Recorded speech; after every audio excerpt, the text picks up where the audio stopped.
Selamat datang di Lockdown Ekonomi, sebuah gerakan sosial nirlaba yang diinisiasi oleh Alter Konteks untuk menolong usaha kecil dan para pekerja mandiri untuk mengatasi tantangan-tantangan selama pandemi dan mengaktifasi perekonomian. Nama saya Leviana Finanda, dan senang sekali pada kesempatan hari ini kita sudah bersama dengan tamu kita. Beliau bernama Tri Lestari Handayani atau biasa disapa dengan Mbak Ririn, pemilik dan pengelola Dulce. Halo Mbak Ririn, apa Ya, kabar? baik. Mbak Levi sendiri apa kabar? Sehat, sehat, terima kasih. Oke. Alhamdulillah sehat. Oke, Mbak Mbak Ririn, boleh diceritakan sedikit Mbak tentang Dulce. Ini bidang usahanya apa nih Mbak? Oke, untuk Dulce sendiri ini kami bergerak di bidang kuliner yang jelas, dan tapi untuk kuliner sendiri kita memberikan makanan yang unik-unik dan belum ada di Indonesia gitu. Mhm. Jadi ya memang Dulce ini memberikan sensasi atau pengalaman makanan yang berbeda dari orang-orang yang jual gitu. Contohnya memang yang Mhm. pertama kali yang kita jual adalah meringue. Jadi meringue Mhm. itu, makanan unik sih sebenarnya yang ada di Indonesia dan orang-orang juga belum pernah tahu, namanya pun juga aneh gitu, dan itu saya Mhm. dapatkan ketika saya berada di Australia sedang kerja lapangan gitu, menjadi guru bahasa Mhm. Indonesia. Nah, di situ saya tinggal bersama guru bahasa Indonesia dan guru tata boga. Nah, di situ beliau mengajarkan cara membuat awalnya sih pavlova ya. Jadi Mhm. pavlova itu adonannya juga dari meringue gitu. Jadi beliau mengajarkan banyak makanan, makanan-makanan yang agak kebulean lah, agak keinggrisan gitu, seperti Mhm. pavlova, pie, terus meringue juga, dan beberapa stick juga beliau mengajarkan. Jadi setiap malam pasti beliau ini menyuguhkan makanan-makanan yang aneh yang membuat saya, "Ini makanan apa sih?" gitu. "Boleh nggak aku minta resepnya?" Dan untungnya alhamdulillah beliau memberikan resep dan saya bawalah ke Indonesia. Tetapi ya itu, belum saya coba untuk membuatnya, jadi ya memang sekitar 2 tahun kemudian baru saya coba resep itu gitu. Nah juga Mmm. kebetulan ketika saya coba resep itu, ya saya pada waktu sih bekerja di satu perusahaan gitu, ya udah saya bawa. Memang saya orang yang nggak bisa kalau tiap hari itu harus makan makanan manis, nggak bisa nggak makanan manis gitu. Saya lebih baik makanan manis ketimbang makanan nasi gitu, lebih lebih ke situ. Jadi di Oke. meja kerja saya selalu saya sediakan, meringue, dan tiba-tiba ketika saya pulang dari tugas, itu meringue saya sudah nggak ada gitu, dan ternyata bos saya yang makan gitu, dan akhirnya bos saya memberi saya inisiatif gitu, kenapa nggak dijual buat packing yang bagus, kemudian dipasarkan, dan alhamdulillah nggak cuma bos saya tetapi juga teman-teman yang lain, orang-orang lain juga ikut membeli si meringue ini gitu. Makanya Mmm. terjadilah nama Dulce, dan Dulce itu sendiri artinya manis gitu. Manis ya? Oke, Iya, oke. manis. Pas pas dengan, eee, usaha yang memang dibawa Iya, ya, makanan manis. digelutin, iya, Oke. makanan Sudah manis, bener. sudah berapa lama Mbak Ririn menekuni usaha bersama Dolce ini, di bawah merek Dolce ini? Alham mmm, Alhamdulillah sudah 5 tahun, saya Mhm. menjalani, usaha ini, dan tentunya juga ada up and down, dan saya pun juga sendiri selama 5 tahun ini bekerja sendiri gitu. Dalam arti Mmm. kata, tetapi ketika misalnya ada pameran atau ada semacam acara-acara gitu, Mhm. saya selalu meng-hire orang karena saya sendiri juga belum sanggup untuk sendiri gitu. Jadi akhirnya saya meng-hire Mhm. orang, dan ya udah, dan saya dibantu, tapi kalau untuk kegiatan sehari-harinya saya bekerja sendiri gitu. Jadi ya lebih Mmm. kayak mungkin lebih ke open PO atau menyediakan, meringue itu sendiri gitu. Jadi ketika misalnya ada yang Mmm. beli langsung kirim. Oke, oke. Kalau sehari-hari Mbak, kalau dibandingkan sebelum pandemi nih, jumlah, klien atau customer-nya Dolce ada berapa Mbak, kira-kira sebelum pandemi? Oke, untuk pandemi ini kebetulan juga saya kan juga ada Instagram Dulce Mhm. gitu.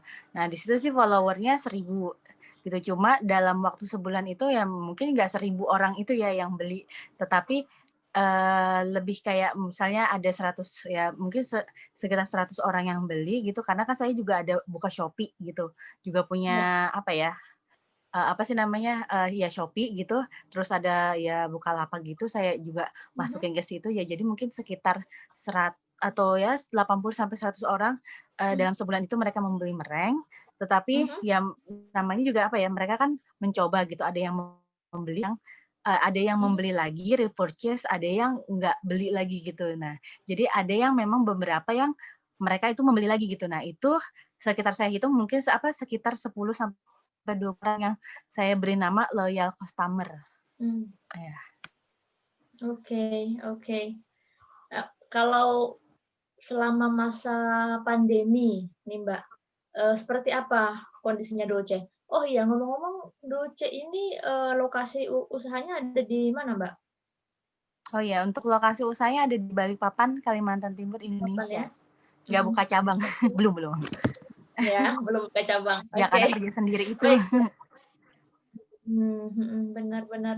Nah, kembali lagi ke pertanyaan yang tadi Mbak Ririn, setelah, ketika kita memasuki masa pandemi, di, masa lockdown ya, pada bulan Maret. Nah, itu apakah ada, perubahan jumlah, customer?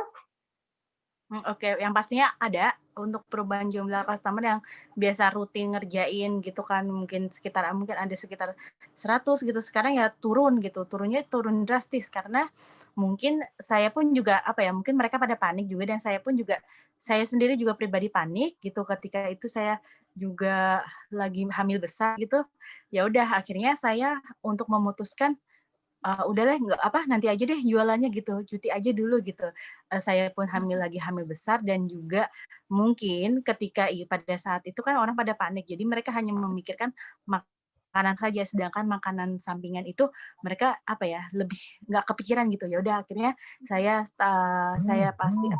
saya putuskan untuk freeze aja gitu ya sampai akhirnya sekitar bulan Mei, baru saya mulai Sampai bulan lagi. Mei. Oke. Kemudian ketika situasi lockdown, apakah ada strategi khusus yang Mbak Ririn lakukan ketika itu supaya tetap bisa bertahan usahanya? Oke, kalau untuk strategi sih, apa ya, yang pertama itu strategi yang saya gunakan tuh timing gitu. Karena ya Timing. memang yang saya ya karena memang yang saya jual itu makanan manis gitu yang beberapa orang itu nggak suka manis, mereka mungkin ada yang suka gurih gitu. Jadi memang ada beberapa pasar yang memang nggak suka gitu. Jadi akhirnya saya mengandalkan strategi timing. Maksud dalam arti itu, strategi timing itu ketika lebaran tiba atau hari raya Mhm, atau mungkin Natalan ini, hari raya besar gitu, saya selalu promosiin, untuk seperti membeli cookies, membeli meringue, atau membuat, atau jasa bikin kue kue untuk hantaran atau hampers gitu. Nah, di situ kita apa ya, itu yang saya gunakan gitu. Jadi ketika waktu itu lebaran, liburan lebaran itu, jadi kan saya sempat freeze tuh, di bulan Maret. Nah, terus lebaran itu sekitar 2 bulan saya freeze, kemudian, kenapa apa ya, apa salahnya sih saya coba dulu gitu. Dan waktu itu ketika saya pada saat hamil besar juga dan disuruh gerak, ya udah akhirnya saya memutuskan gerak untuk masak gitu. Jadi ya mhm udah saya mhm. coba-coba iseng-iseng gitu menggunakan strategi timing dan akhirnya Mhm alhamdulillah berhasil. Di situ mhm peningkatan jumlah customer dan permintaan itu meningkat drastis gitu, mungkin sekitar 3 kali mhm. lipat dari jumlah normalnya.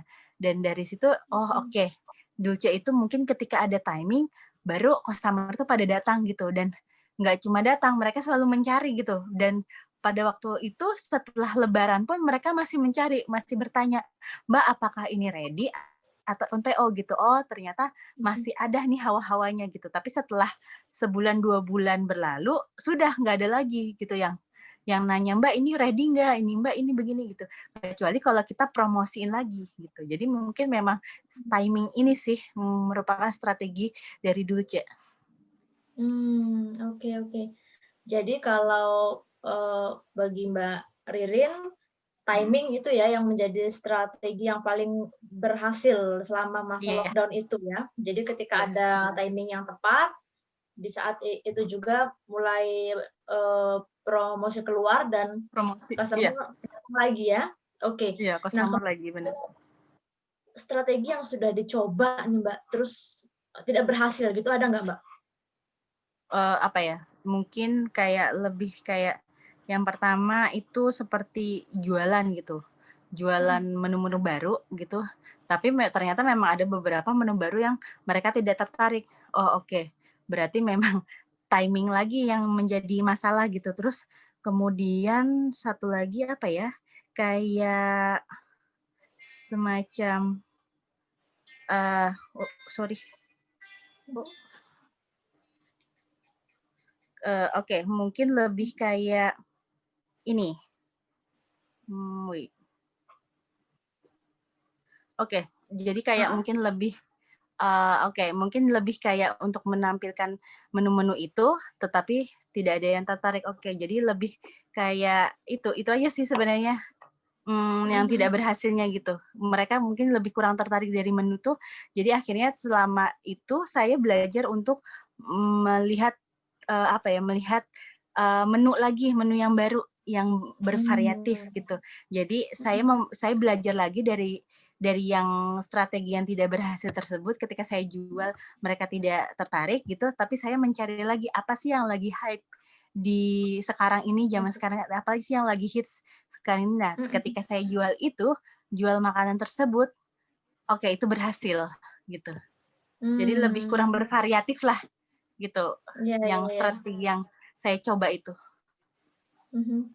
Jadi ada kalanya ketika Mbak Reren melancarkan apa, meluncurkan suatu menu kemudian, tidak Heeh, direspon dengan baik oleh iya, pasar gitu ya, ada bener, masa-masa seperti itu Mbak ya selama iya, pandemi ini? Mhm, oke heeh, oke. bener. Eee, Atau memang ya itu, atau memang ketika saya meluncurkan satu produk gitu, mereka kayak melihat ini kan udah ada nih di toko sebelum apa, di toko lain gitu.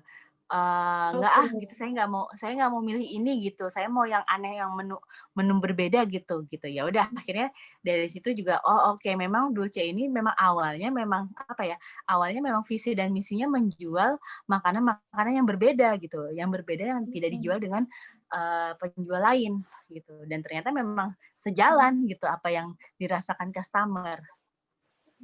Berarti memang, kreativitas ya salah satu Iya, kunci dari bisnis, yang Mbak Reren jalankan ya? iya Kreativitas benar, dalam mencari kreativitas, menu, heeh, dalam memilih menu gitu ya? iya, iya benar. Dan kalaupun Mhm saya mhm. menjual masakan Indonesia pun, orang-orang jarang jarang ada yang ngelirik gitu. Oke, jadi memang Oke. mereka kayak makanan aneh-aneh. Oke oke oke. Dan apakah ketika, lockdown terjadi, apakah, minat itu turun, Mbak? Minat untuk makan makan makanan yang berbeda itu turun Oh, pastinya ketika ketika lockdown dan lockdown selama itu masa pandemi terjadi, ini? ya yang pastinya pasti minat mereka menurun karena mungkin ya kita lihat lagi ketika pada saat lockdown memang beberapa customer saya kan mungkin ada apa ya, tidaknya orang berada gitu kan. Karena Mhm memang general nih customer saya dari yang mungkin di bawah ekonomi sampai di atas rata-rata gitu. Jadi ya mhm saya maklumi aja gitu loh ketika misalnya turun, oh, oke nggak apa-apa gitu. Mungkin masih ada orang yang ingin membeli gitu. Jadi memang apa ya, mhm. variatif gitu Jadi untuk ketika yang oke, oke ya, silahkan. Kenapa Mbak?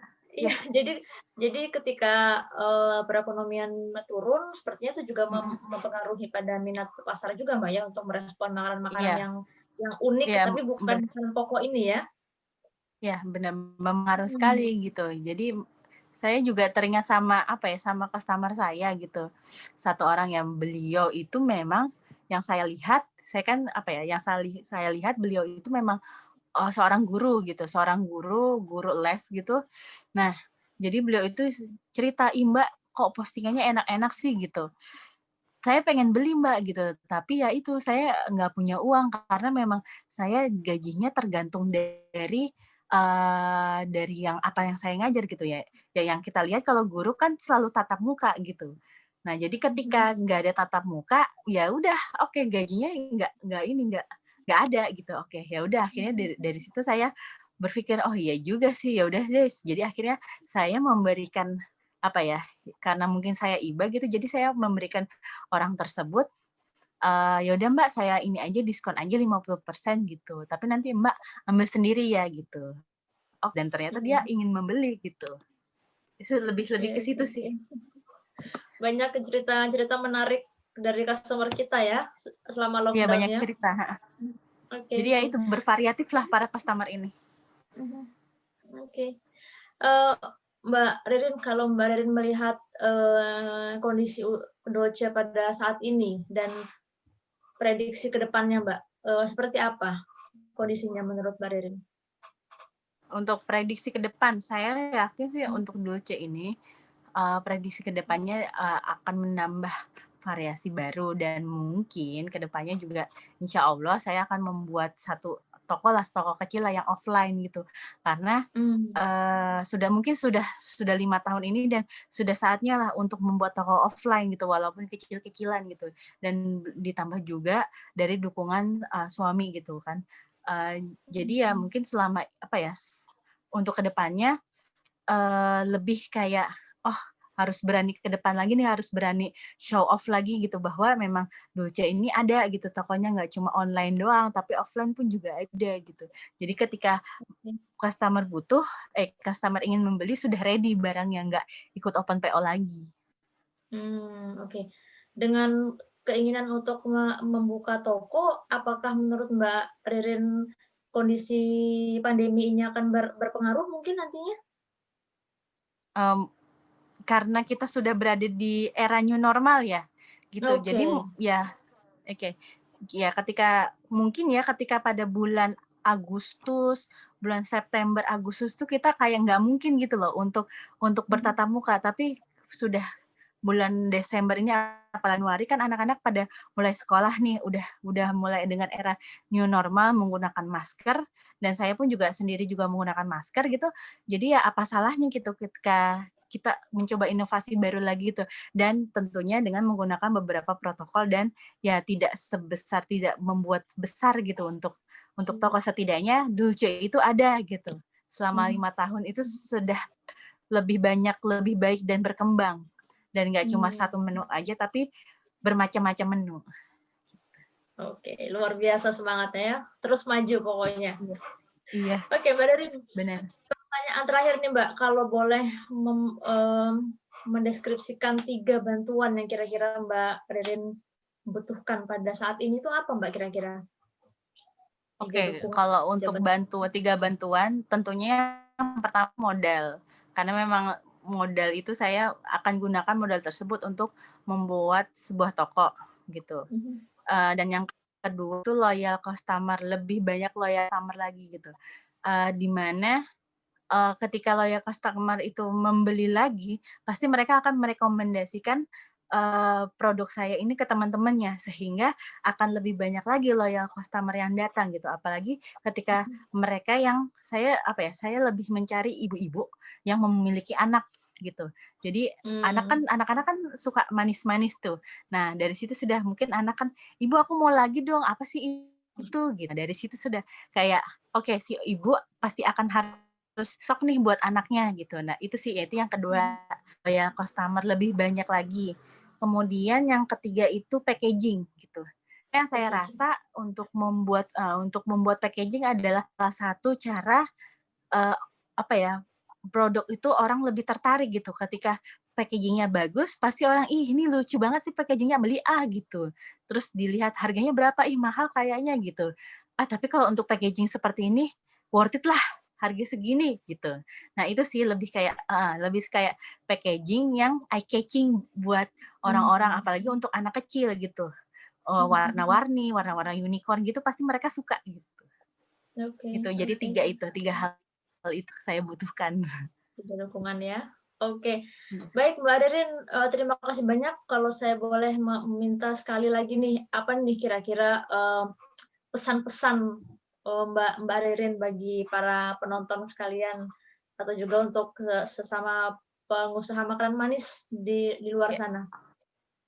oke, untuk pesan saya itu, jangan mudah patah semangat ketika memang gini, misal kita kan, UMKM kecil nih, masih kecil, dan saya pun sendiri juga employee gitu. Dan saya pun menjual juga berdasarkan dari tes saya sendiri gitu. Ketika tes saya itu mungkin, belum bisa diterima oleh orang, oke, kita harus belajar dan bertanya, apa yang kurang kepada orang itu, apa yang bisa diperbaiki gitu. Jadi jangan mudah ketika orang misalnya menjatuhkan kita, "Ih, rasanya kok begini sih?" Atau kurang enak, jangan langsung patah semangat, tapi kita harus mencoba lagi, elaborasi lagi, apa sih resep yang kurang gitu. Jadi Mhm. ketika apa ya, misalnya ada yang ingin mencoba usaha baru dan usahanya gagal, tidak dibeli oleh orang atau belum bisa diterima, jangan stop sampai situ lagi, tapi mencoba lagi sampai akhirnya, mereka bisa menerima produk kita. Awalnya Oke. juga saya pun seperti itu. Ya itu Mhm. saya berbicaranya karena berdasarkan dari pengalaman. Awalnya saya menjual meringue itu juga ada beberapa orang yang nggak suka gitu, tapi memang ada beberapa orang yang suka gitu. Tapi di situ saya belajar, apa sih yang kurang, kenapa sih dia nggak suka, ternyata mungkin telurnya atau mungkin dari baunya, karena kan putih telur kan agak berbau. Nah, dari situ sudah saya belajar, oh ternyata harus begini nih putih telurnya supaya nggak bau gitu. Oke. Oke. Itu pasti ya, Baik. pasti ada peningkatan. Betul, betul sekali. Oke, Mbak Ririn, terima kasih banyak sudah berbagi cerita pada kesempatan kali ini, dan Ya. terima kasih juga pada semua yang sudah menonton. Saya, jika ingin mengenal lebih jauh tentang Duce atau ingin berhubungan langsung dengan Mbak Ririn, bisa menghubungi, bisa mengklik langsung pada tautan yang tersedia pada deskripsi video ini. Saya juga mengundang para penonton sekalian untuk memberikan like pada video ini dan subscribe pada kanal Alter Context. Stay tune karena pada minggu-minggu berikutnya kami akan berbagi lebih banyak lagi inspirasi untuk kepada Anda sekalian. Sampai jumpa.